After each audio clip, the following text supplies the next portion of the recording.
Bugun biz o'sha Instagramda hamma maqtagan, tezda mashhur bo'lgan Toshkentdagi Magic Safariga boramiz. Videoni oxirigacha ko'rsangiz, bu yerdagi narxlar haqida bilib olasiz.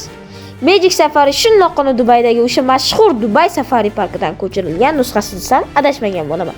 Faqat sal kichikroq va budjetliroq varianti. Lekin bog' atmosferasi chiroyli, hayvonlari ham yetarlicha. Bog'ni xohlasangiz piyoda, xohlasangiz qo'shimcha to'lovga avtobusda hayvonlar qafasining ichida aylansangiz bo'ladi. Eng qiziq joyi, deyarli barcha hayvonlarni qo'rda ovqatlantirsangiz bo'ladi.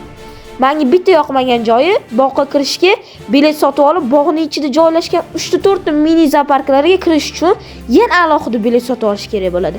Shu minusini aytmasak, bog'ga bir marta bo'lsa ham kelib ko'rsangiz bo'ladi.